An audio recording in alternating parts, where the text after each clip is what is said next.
కూడా బైబిల్ గ్రంథం తీసి యోబు గ్రంథం అందరూ యోబు గ్రంథము 36వ అధ్యాయం బైబిల్ గ్రంథంలో నుండి యోబు గ్రంథం 36వ అధ్యాయం 5వ వచనం. బైబిల్ గ్రంథంలో 36వ అధ్యాయం 5వ వచనం. ఆలోచించుము దేవుడు బలవంతుడు కానీ ఆయన ఎవరిని తిరస్కారం చేయడు. దేవుడు బలవంతుడు కనుక ఆయన ఎవరిని తిరస్కారం చేయడు. ఆయన వివేచన శక్తి బహుబలమైనది. చాలు. ప్రియమైన దేవుని బిడ్డలారా, ఈ లేఖన భాగంలో దేవుని యొక్క దాసుడు దైవజనుడి యోబు భక్తుడు తెలియచేస్తున్న సమాచారం, ఆయన తెలియచేస్తున్న విషయం ఏమిటంటే, ఆయన మీరు ఆలోచన చేయండి. ఏమిటి ఆలోచన చేయాలి అంటే, దేవుడు ఏమై ఉన్నాడు అనే విషయాన్ని గురించి ఆయన తెలియచేస్తూ, దేవుడు ఏమై ఉన్నాడు అంటే దేవుడు బలవంతుడు. అందరూ చెప్పండి, దేవుడు బలవంతుడు. మనం సేవించుతున్న దేవుడు, మనం ఆరాధన చేయించిన దేవుడు, ఆయన ఎలాంటి వాడు అంటే ఆయన బలవంతుడైన దేవుడు. దేవునికి మహిమ కలుగునుగాక. హల్లెలూయా. గడిచిన వారమును చూచాము, ఉగ్రత కుమ్మరించబడుతుంది. ఎవరి మీద ఉగ్రత కుమ్మరించబడుతుంది అని చూసామంటే, ఆ భక్తుడు అంటాడు, ఎవరి మీద ఉగ్రత కుమ్మరించబడుతుంది అంటే, ఎవరైతే ఆయన నామమున ప్రార్థన చేయని వారి మీద దేవుని ఉగ్రత కుమ్మరించబడుతుంది. కనుక పిల్లరా, మనము దేవుని సంధానంలో ఆయన సముఖంలో ప్రార్థించువారముగా ఉండాలి. దేవుని సన్నిధిని వెదికే వారముగా ఉండాలి. మనకు రానున్న ఉగ్రతని తప్పించబడాలంటే దేవునితో అటాచ్మెంట్, దేవునితో సన్నిహితమైన సంబంధ బాంధవ్యాన్ని మనము కలిగిన వారముగా ఉండాలి. అయితే ఆ ఎందుకు ఆయనతో సన్నిహిత సంబంధ బాంధవ్యం కలిగి ఉండాలి అంటే, ఇక్కడ యోబు గారు అంటారు, ఆయన బలవంతుడు. మనం ఆరాధిస్తున్న దేవుడు, మనం పూజిస్తున్న దేవుడు ఆయన ఏమై ఉన్నాడంటే బలవంతుడైన దేవుడు. దేవునికి స్తోత్రం. హల్లెలూయా. ఆయన బలవంతుడు అయి ఆయన ఏం చేస్తాడు అంటే, ఆయన బలవంతుడు అయినప్పటికీ ఎవరిని తిరస్కరించేవాడు. తన బలమును బట్టి, తన శక్తిని బట్టి, తన బలవతిష్యమును బట్టి ఆయన ఎవరిని కూడా తిరస్కరించట్లేదు. ఆయన ఏం చేస్తున్నట్టే ప్రేమతో అందరినీ ఆహ్వానిస్తున్నాడు. తన చేతులు చాపి ప్రతి వ్యక్తిని పిలుస్తున్నాడు. ప్రయాసపడి భారం మోస్తున్న వారు తిరిగి రండి అని పిలుస్తున్న దేవుడు దానివల్ల తన చేతులు చాపి రక్షింపబడనేరకై ఉన్నట్లు ఆయన చేతులు ఉరచకాలేదు అన్న రీతిగా ఆయన చేతులు నీ కొరకు నా కొరకు అవి చాపబడి ఉన్నాయి. ఆ ఎందుకు కొరకు చాపబడ్డాయి? మరి బలవంతుని దేవుడే కదా అంటే, ఆయన ఎవరిని కూడా తిరస్కరించేవాడు కాదు, ఎవరిని కూడా దూరంగా ఆడేవాడు కాడు, ఎవరిని కూడా వేరు వేరు అభిప్రాయంతో చూసేవాడు కాడు. ఆయన ప్రేమలో ఏ విధమైన పారిషాలిటీ లేదు, ఏ విధమైన తారతమ్యం లేదు. ఆయన ప్రేమలో ఏ వివక్షత లేదు. కనుక ఆయన అందరినీ ప్రేమిస్తున్నాడు. మంచివారి మీద, చెడ్డవారి మీద సూర్యుని యొక్క ప్రకాశం ఎలాగైతే కలుగుతుందో, దేవాది దేవుడు ఆయన పీడమైన మనందరి మీద ఆయన ఏం చేస్తుంటే తన ప్రేమను వెల్లడి చేస్తున్నాడు, తన కనికరమును వెల్లడి చేస్తున్నాడు. మన వ్యక్తులు పాపులమయుడుగా ఆయన యుక్త కాలమునే మన కొరకు చనిపోయింది. ఎందుకంటే ఆయన తన ప్రేమను వెల్లడి చేస్తూ నిన్ను నన్ను విమోచించడానికి, మనల్ని రక్షించడానికి తన అద్భుతమైన కార్యాన్ని ఆయన జరిగిస్తున్నాడు. అందుచేత ప్రియమైన దేవుడారా, మరొక మాట చూడండి. సామెతల గ్రంథం 24వ అధ్యాయం, సామెతల గ్రంథం 24, 25 వచనం. బైబిల్ గ్రంథంలో సామెతల గ్రంథం 24వ అధ్యాయం 25వ వచనం త్వరగా. న్యాయంగా తీర్పు తీర్చు వారికి మేలు కలుగును. జ్ఞానము గలవాడు న్యాయముగా తీర్పు తీర్చు వారికి మేలు కలుగును. క్షేమకరమైన దీవెన అట్టి వారి మీదకి వచ్చును. 24:25లో ఉన్న మాట అంటే జ్ఞానము గలవాడు బలవంతుడు. 23 వచ్చి ఓకే రైట్. న్యాయము తీర్చుటలో 23 చేయమా. 24, 23 రైట్. న్యాయము తీర్చుటలో పక్షపాతము చూపుట ధర్మము కాదు. నీ యందు దోషము లేదని దుష్టునితో చెప్పువారిని ప్రజలు శపించుదురు. జనులు అట్టి వాని యందు అసహ్యపడుదురు. న్యాయముగా తీర్పు తీర్చు వారికి మేలు కలుగును. క్షేమకరమైన దీవెన అట్టి వారి మీదకి వచ్చును. Praise the Lord. హల్లెలూయా. ప్రియమైన దేవుని బిడ్డలారా, అదే 23:11 కూడా చూస్తే సామెతల గ్రంథం 23:11లో వారి విమోచకుడు బలవంతుడు ఆయన వారి పక్షమున నీతో వ్యాజ్యమాడును. ఆమేన్. వ్యాజ్యమాడును. బలవంతుడైన దేవుడు ఏం చేస్తున్నట్టే ఆ బలవంతుడైన దేవుడు విమోచించువాడు. బలము కలిగిన యేసయ్య బలవంతుడైన దేవాతి దేవుడు ఆయన ఏమి చేస్తున్నాడంటే విమోచించడానికి ఇష్టపడుతున్నాడు. అపరాధములను పాపములను భయంకరము ఉగ్రత మధ్యలో కొట్టుమిట్లాడుతున్న ప్రజానికాన్ని ఆయన ఏం చేస్తున్నాడు? వారి పక్షమున శత్రువును హతము చేయడానికి శత్రు కార్యమంతటి మీద ఆయన అధికారం తీసుకుని ఆయన వారి పక్షమున వ్యాజ్యం చేయించిన దేవుడిగా ఉన్నాడు. దేవునికి స్తోత్రం. హల్లెలూయా. చిత్త ప్రియమైన దేవుడారా, ఇక్కడ సామెతల గ్రంథంలో 24 జ్ఞానము గలవాడు బలవంతుడు అనే మాట ఉంటుంది. సామెతల గ్రంథంలోనే 24వ అధ్యాయము 24వ అధ్యాయంలో మాట చూస్తారా? 24 సామెతల గ్రంథం. జ్ఞానము గలవాడు జ్ఞానం కలిగిన వాడు బలవంతుడుగా ఉండును. అది ఎనవచ్చు. అదే మనం చెప్పింది 5వ సారీ సామెతల గ్రంథం 24:5లో ఉన్న మాట జ్ఞానము గలవాడు బలవంతుడు. దేవునికి స్తోత్రం. హల్లెలూయా. ఎవరు బలవంతుడు అంటే జ్ఞానము కలిగిన వారు. మన యేసయ్య బలవంతుడైన దేవుడు. దరిద్రులారా, ఆయన జ్ఞానము కలిగిన వాడు. అట్టి జ్ఞానమును అట్టి బలమును మనం పొందుకోవాలంటే ఈలోక సంబంధమైన టెక్నాలజీ ద్వారా ఈలోక సంబంధమైన జ్ఞానము ద్వారా మనం బలవంతులుగా మార్చబడలేదు. కానీ ఆయన మనకు ఇచ్చే బలము చేత మనమును బలమును ధరించుకొనవలసి ఉన్నది. ఏమిటి ఆ బలము అంటే లూకాసు వార్త 11వ అధ్యాయం 21వ వచనం. లూకాసు వార్త 11వ అధ్యాయం 21వ వచనంలో ఉన్న మాట ఏమిటంటే బలవంతుడు ఆయుధములు ధరించుకుంటాడట. మన యేసయ్య బలవంతుడిగా ఉన్నాడు. మన యేసు ప్రభు వారు శక్తివంతుడిగా ఉన్నాడు. ఆయన ఎవరిని తిరస్కరించట్లేదు. కనుక ఆయన పిల్లమైన మనము కూడా ఆయన ఎలా ఉండాలని కోరుతున్నాడంటే బలవంతులముగా ఉండాలి. బలవంతుడు ఏం చేస్తాడంటే ఆయుధములను ధరించుకుంటాడు. అందరూ చెప్పండి, ఏం ధరించుకుంటాడు? ఆయుధములు ధరిస్తాడు. ఏమిటి ఆయుధము అంటే ప్రియమైన దేవుళ్ళరా, ప్రార్థన అనే ఆయుధం. దేవునికి స్తోత్రం చెప్పండి. హల్లెలూయా. మన బలవంతులుగా మనం మార్చబడాలి. శక్తివంతులుగా మనం మార్చబడాలి.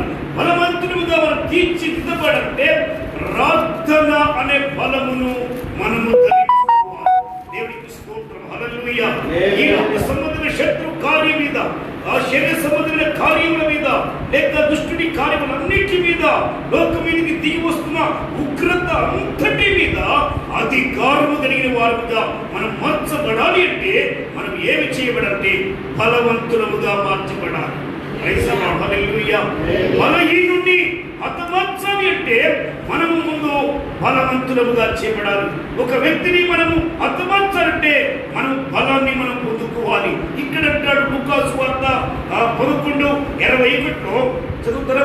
లూకాసు వార్త 11:21 త్వరగా. ఆ గడియలోనే యేసు పరిశుద్ధాత్మయందు బహుగా 21 మీలో తండ్రి అయిన వాడు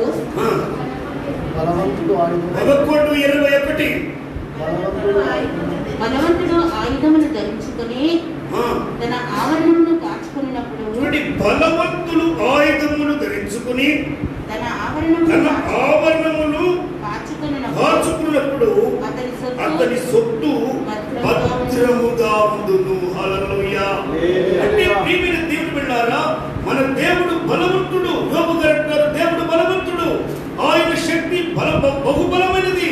అయితే మనము ఆయన మూలముగా జన్మించిన మనం, ఆయన ద్వారా జన్మించబడిన మనం, ఆయన ద్వారా ఈ లోకంలోనికి అనుగ్రహించబడిన మనం ఏమి కోరుతున్నాడు? ఆయన పిల్లలు, ఏర్పరచబడిన వారు, పిలువబడిన వారు, ఎన్నిక చేయబడిన వారు, ఆయన స్వరూప్యంలోనికి మార్చబడిన వారు ఎలాంటి అనుభవంలో ఉండాలని ఆయన కోరుతున్నట్టే బలవంతులు ఆయుధములను ధరించుకుంటారు. దేవునికి స్తుతి. హల్లెలూయా.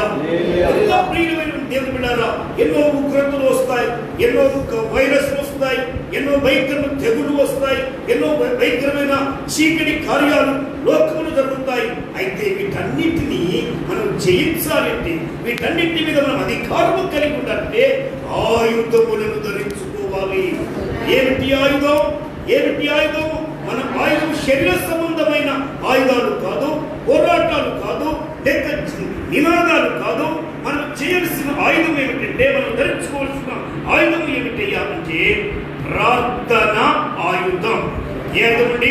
ప్రార్థన ఆయుధాన్ని మనము ధరించుకోవాలి. ఎప్పుడైతే ప్రార్థన ఆయుధాన్ని మనము ధరించుకుంటామో అప్పుడు శత్రు కార్యం అంతటి మీద మనము జయము పొందుకుంటాం. అపవాది క్రియలన్నిటి మీద మనము జయాన్ని పొందుకుంటాం. అపవాది క్రియలు లయపరచబడాలంటే ప్రార్థన ఆయుధాన్ని మనము ధరించుకుందాం గాక. Praise the Lord. హల్లెలూయా. మాట్లాడింది తన ఆవరణమును కాచుకున్నప్పుడు. ఆవరణము కాచుకోవాలి. ఆవరణం అనగా ఏమిటి? మన ఆత్మీయ జీవితం. మన ఆయుధములు ధరించుకుని, ఆయుధాలు ధరించుకుని మనం కృంగిపోవడం కాదు, బలహీనపరచబడడం కాదు. ఈ బలవంతుడైన వాడు ఆయుధములు ధరించాలని ఉంది. అయితే ఈ బలవంతుడైన వాడు ఆయుధాలు ధరించాలి అంటే, ప్రియమైన దేవుని బిడ్డలారా, ఏమి చేయాలి? ప్రార్థన జీవితాన్ని కలిగి ఉండాలి. రెండవదిగా తన ఆవరణములో అతడు కాచుకుంటాడు. అంటే మన ఆత్మీయ జీవితాన్ని కాపాడుకోవాలి.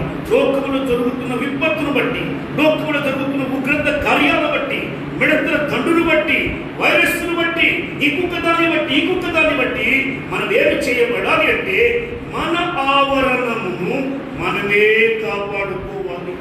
అందుకే గవర్నమెంట్ వారు అంటారు, ఆ గవర్నమెంట్ వారు చేతులు ఎత్తేసారు. మేము చేయాల్సిన దినాలు మేము చేసాము. దరిదాపుగా 75 రోజులు లాక్డౌన్ లోనికి నడిపిస్తున్నారు. అయితే పిల్లరా, చివరికి మీ జాగ్రత్త మీరే తీసుకోవాలి. మీ మట్టుకు మీరే కాపాడుకోవాలి. మీ మట్టుకు మీరే డిస్టెన్స్ మెయింటైన్ చేయాలి. మీ మట్టుకు మీరే మాస్కులు ధరించాలి అని గవర్నమెంట్ వారు మనకి ఇస్తున్న ఆదేశానుసారంగా మనం ఏమి చేయబట్టే ఆ స్థితిని మనం పాటిస్తూ మన ఆత్మీయ జీవితాన్ని మనమే కాపాడుకోవాలి. యేసయ్య త్వరగా రాబోతున్నాడు. యేసు ప్రభు వారు త్వరగా రాబోతున్నాడు కనుక నువ్వు చేయవలసినట్టే బలవంతులుగా మార్చబడాలి. బలవంతులుగా మార్చబడాలంటే ఆయుధాలు ధరించుకోవాలి. ఆయుధం అంటే ఏమిటి? ఎఫెసీ పత్రిక ఉంది, తుదకు ప్రభు యొక్క మహాశక్తిని బట్టి మీరు బలవంతులైయుడి. ఎలాగ బలము? అది ఎలాంటి బలము? ప్రార్థన అనే బలం. రెండవదిగా ప్రియులారా, మొదటిది ప్రార్థన బలము, ఆ ఆయుధాన్ని ధరించుకోవాలి. రెండవదిగా ఆవరణమును కాపాడుకోవాలి. మన వ్యక్తిగత జీవితాన్ని, మన కుటుంబ జీవితాన్ని, మన సంఘ జీవితాన్ని మనకు మనమే కాపాడుకోవాలి. హల్లెలూయా. ఎవరో వచ్చి నిన్ను కాపాడలేరు, ఎవరో వచ్చి నీ కుటుంబాన్ని కాపాడలేరు, ఎవరో వచ్చి నీ సంఘాన్ని కాపాడలేరు. కాపాడుకోవాల్సింది మనల్ని. తగు జాగ్రత్తలు తీసుకుంటూ తగిన స్థితిని మనం గుర్తెరిగి మన స్థితిని, మన పరిస్థితిని, మన ఆత్మీయ స్థితిని మనము గుర్తెరగాలి, మనము గ్రహించాలి. అది ఎరిగి మన ఆత్మీయ స్థితిని మనము కాపాడుకోవాలి. ఇతరులకు అభ్యంతరం కలిగించకున్నట్లుగా, ఇతరుల జీవితాలకు అభ్యంతర కారణముగా ఉండకుండానట్లుగా ప్రియమైన దేవులారా మన ఆత్మీయ స్థితిని మనము కాపాడుకోవాలి. రెండవదిగా ఆవరణమును కాచుకుంటా అనగా స్థితిని కాపాడుకుంటా, మన కుటుంబ స్థితిని కాపాడుకుంటా, మన సంఘ స్థితిని కాపాడుకుంటా, మన దేశ పరిస్థితులు మనమే క్రైస్తవులుగా మనమే కాపాడాలి. మనమే దాని కొరకు ప్రార్థించాలి. దేశ క్షేమమే అది మనకు క్షేమముగా మార్చబడుతుంది కనుక మన ఆవరణను మనము కాపాడుకోవాలి. అక్కడ మూడో మాట ఏంటంటే, అతని సొత్తు భద్రముగా ఉండును. ఆయుధములు ధరించుకోవాలి. నెంబర్ 1 అనగా ప్రార్థనా జీవితాన్ని కలిగి ఉండాలి. నెంబర్ 2 రెండవది ఏంటండి? రెండవది ఆవరణమును కాపాడుకోవాలి. అనగా మన ఆత్మీయ స్థితిని, మన కుటుంబ స్థితిని, సంఘ స్థితిని, మన దేశ పరిస్థితులను మనమే కాపాడవలసిన వారముగా ఉన్నాం. ఎలా కాపాడుకుంటాము అంటే ప్రార్థనా జీవితము ద్వారా, ప్రార్థించుట ద్వారా, మెలకువ కలిగి ఉండటం ద్వారా, దేవుని సన్నిధిని అనుభవించడం ద్వారా, మనము ప్రత్యేకంగా ప్రభుత్వ సంగీతమైన సంబంధ బాంధవ్యులను కలిగి ఉండటం ద్వారా మనము కాపాడుకునగలము. మనకు మనమే కాపాడుకొనలేము. ఆయన కాపాడేవాడు, ఆయన భద్రపరిచేవాడు, ఆయన క్షేమమిచ్చేవాడు. అయితే ఆయన సన్నిధిలోనికి వెళితే ఆయన మనకు ప్రొటెక్ట్ చేస్తాడు, ఆయన మనకు కాపుదలిస్తాడు, ఆయన తన దూతలను మనకు కావలిగా ఉంచి మనకు కాపాడుతాడు. మూడవదిగా ఆయన తన సొత్తును భద్రముగా ఉంచును. ఆయన తన సొత్తును ఏం చేస్తాడు?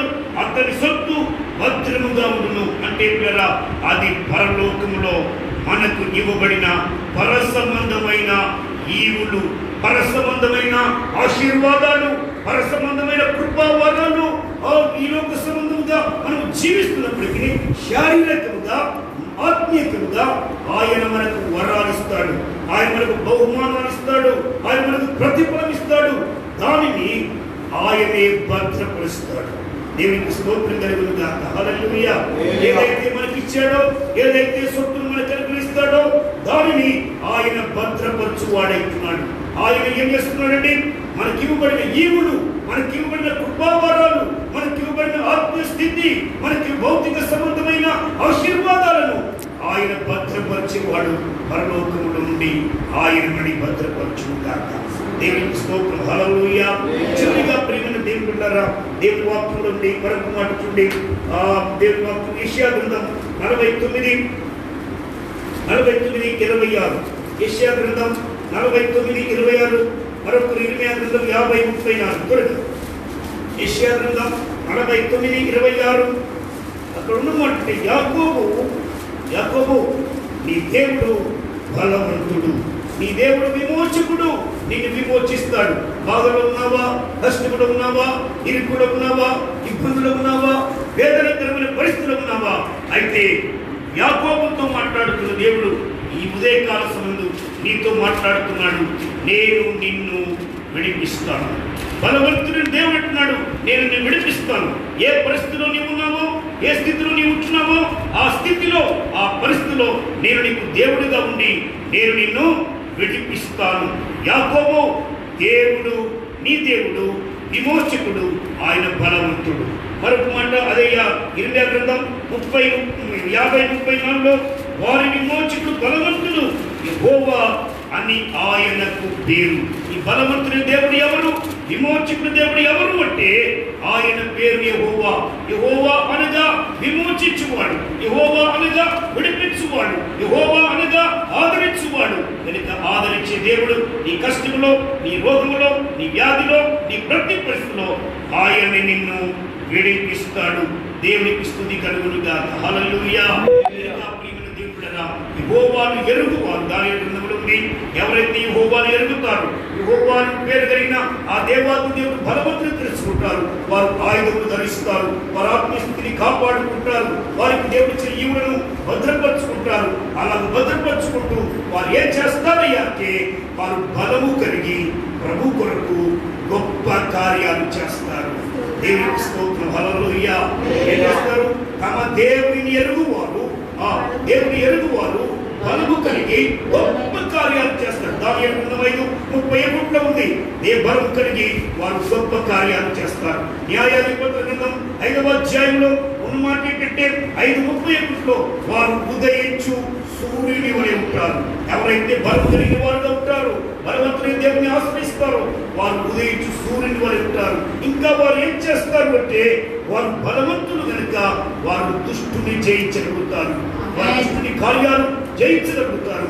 అలాంటి కృప దేవుడు సర్వదా మనకు అనుగ్రహించి నడిపించును గాక. మన